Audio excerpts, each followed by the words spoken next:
When a film is born from a book with such a strong identity, the old debate resurfaces. Can cinema truly translate into images a universe that was first built in words? Every time a director adapts a powerful piece of literature, the shadow of comparison becomes inevitable. People measure its fidelity, its respect for the source material, its tone, its spirit. That's the trap of adaptations. You start with something brilliant, but also carry the weight of those fans who expect to see on screen exactly what they once imagined while reading. If you change it too much, you'll disappoint them. If you stay too faithful, you risk creating something that doesn't feel cinematic at all. So, where does Die My Love, directed by Lynne Ramsay and starring Jennifer Lawrence and Robert Pattinson, fall on that spectrum?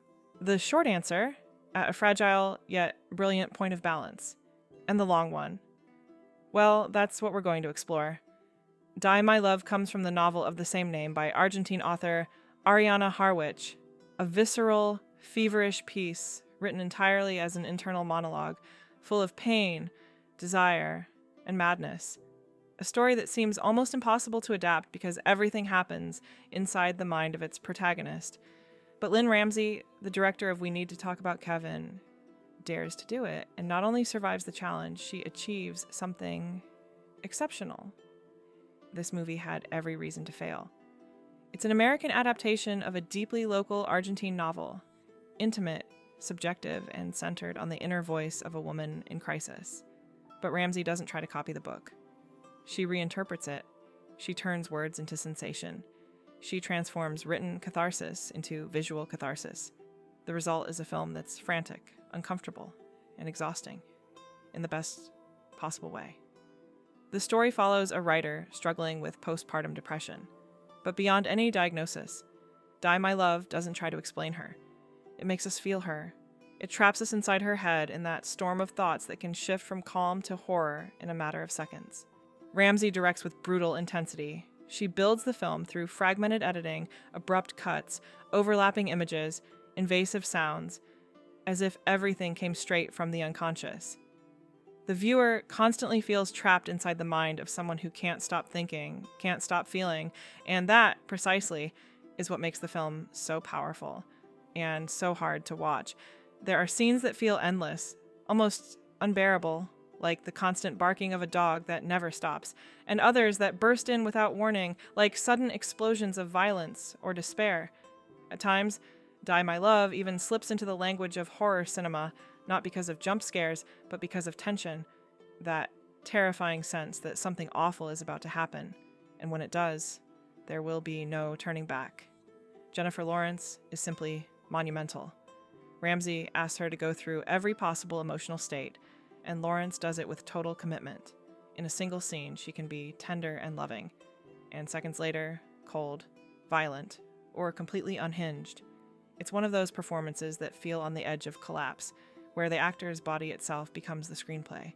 There are moments of apparent peace, like a sequence where she dances, free and alive, only to cut abruptly to her, smashing her head against a mirror. That constant alternation, that inability to breathe, keeps the audience in a state of permanent alert. And just when we think we've seen it all, Ramsay goes one step further. From the implied killing of a dog, to a furious breakdown where the protagonist destroys an entire bathroom with her bare hands, everything feels raw, physical, painfully real. There's no artifice, no restraint, only chaos and pain.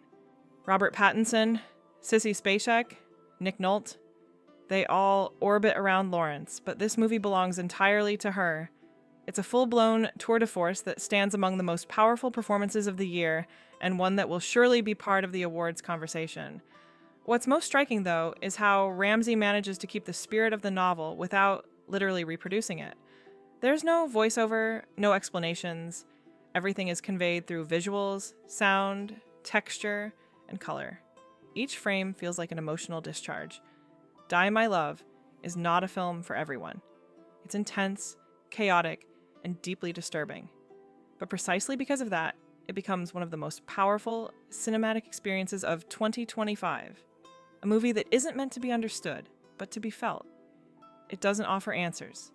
It drags you into the skin and the mind of a woman trying to survive the sheer weight of existence. And if Lynne Ramsay makes anything clear, it's that madness, desire, and motherhood can be as explosive as any emotional bomb.